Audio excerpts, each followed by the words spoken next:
அப்ப ஒரு மனிதன் ஒரு பாவத்தை பேசுறான் என்றால், ஒரு தவற பேசுறான் என்றால், ஒரு பொய்ய சொல்லுறான் என்றால், அவன் ஒரு கணம் யோசிக்க, நான் ரப்பை ஏற்றிருக்கிற ஒரு முஸ்லிம், அல்லாஹ்வை ஏற்றிருக்கிற ஒருவர், நான் பொய் சொல்லி இந்த உலகத்துல இன்பமாக லாபம் அடையலாம், இந்த உலகத்துல நான் நிறைய சம்பாதிக்கலாம், ஏமாத்தி வியாபாரம் பண்ணலாம், நல்லதுன்னு சொல்லி கெட்டதை கொடுக்கலாம், இப்ப வந்து மரக்கறின்னு சொல்லி போன கிழமை மரக்கறி கொடுக்கலாம், ஃப்ரிட்ஜில் வச்சு கொடுக்கலாம், நேத்து போட்ட சம்சாவை சூடாக்கி விற்கலாம், பழைய வடையை சூடாக்கி விற்கலாம், எல்லாம் செய்யலாம். இந்த உலகத்துல எல்லாமே இந்த உணவு கொண்டு வருவான்.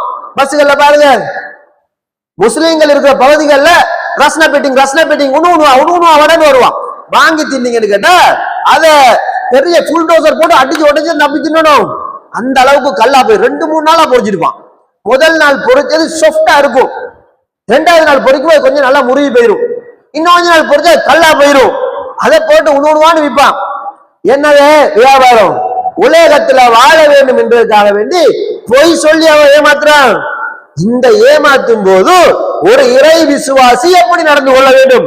ரசூலுல்லாஹ் சொல்லுகிறார்கள், அவன் அல்லாஹ்வை நம்பியவனாக இருந்தால், நான் ஏமாற்று வியாபாரம் செய்தால், ஒருவனை பொய் சொல்லி விட்டால், ஒரு காரணத்துக்காக பொய்யை சொல்லி நான் என் தன்மானத்தை பாதுகாக்க, என் உரிமையை பாதுகாக்க நான் போராடினால், அல்லாஹ் தஆலா நாளையில் நான் நம்பி இருக்கிற மறுமையில ஒட்டுமொத்த உலக மக்களும் இருக்கும் போது என்னை கூப்பிட்டு அல்லாஹ் விசாரிப்பான்.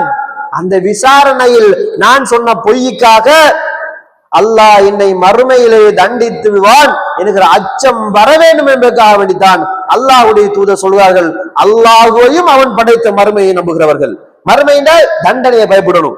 மறுமையில் அகோரமான தண்டனையை நம்ம பார்க்கிறோம். நரகத்தினுடைய அதிக குறைஞ்ச தண்டனை என்ன தண்டனை நம்ம பார்த்திருக்கிறோம்? செருப்பு, நெருப்பிலான ஒரு செருப்பு. இந்த நெருப்பிலான செருப்பினுடைய அகோரம் எப்படி இருக்கும்? அதை போட்டா அவன் உடம்பு உருகி பிந்துவாரத்தால வெளியே போயிரும், மொத்தமா உருவிரும் உடம்பு. சாதாரண ஒரு நெருப்பு காலில் மிதிப்பட்டுட்டா துடிச்சு எழுதிடுறோம். அந்த உஷ்ணத்தை தாங்க முடியல, சூட்டை தாங்க முடியல, சிக்னல பூசுறோம், ஐஸ் கட்டில வைக்கிறோம், எவ்வளவு பாடுபடுறோம் லேசா வைப்பட்ட ஒரு சூட்டுக்காக.